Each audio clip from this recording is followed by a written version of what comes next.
প্রিয় দর্শক, আসসালামু আলাইকুম রহমতুল্লাহি ওবারাকাতু।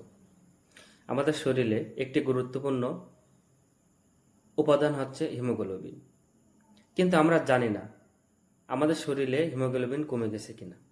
চলুন আজকে ভিডিওর মাধ্যমে জেনে নেই কোন কোন লক্ষণগুলো দেখলে বুঝবেন আপনার শরীরে হিমোগ্লোবিন কমে গেছে। তবে হিমোগ্লোবিনের কাজটা কি আগে আপনাদের একটু ধারণা দিয়ে নিই।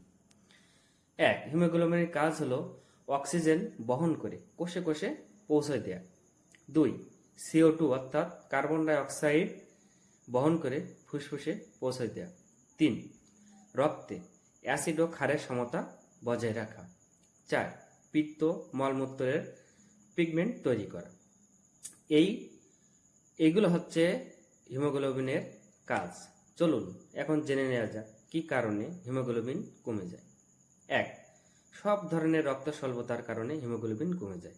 শরীরে যদি সব ধরনের বা রক্ত স্বল্পতা দেখা যায় বা কোনো কারণে যদি রক্ত স্বল্পতা দেখা যায় তাহলে হিমোগ্লোবিন কমে যায়।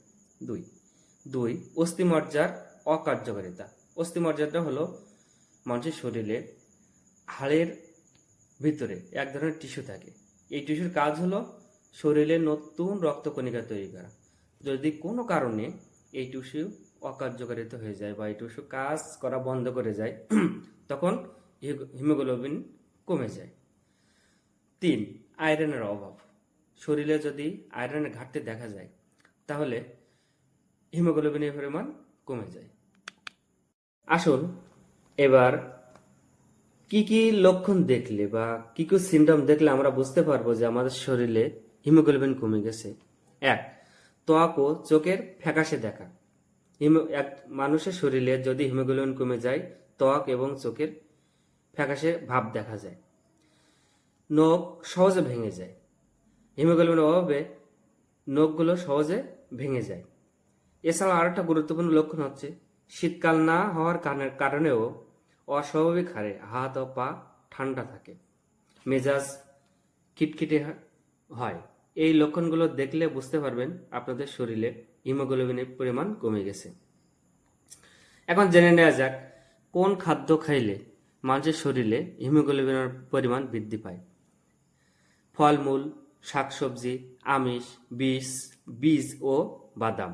এছাড়া আয়রনযুক্ত খাবার যেমন কলিজা, লাল মাংস, ডিম, মুরগির মাংস এসবগুলো খাইলে মানুষের শরীরে হিমোগ্লোবিনের পরিমাণ বৃদ্ধি পায়।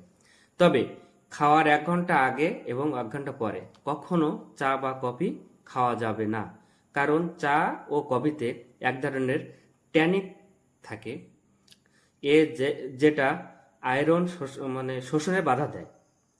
সুতরাং এই যে লক্ষণগুলো বলছি এই লক্ষণগুলো যদি কোনো মানুষের শরীরে থাকে বা দেখতে পান তাহলে সর্বপ্রথম একজন বিশেষজ্ঞ ডাক্তারের পরামর্শ নিতে হবে।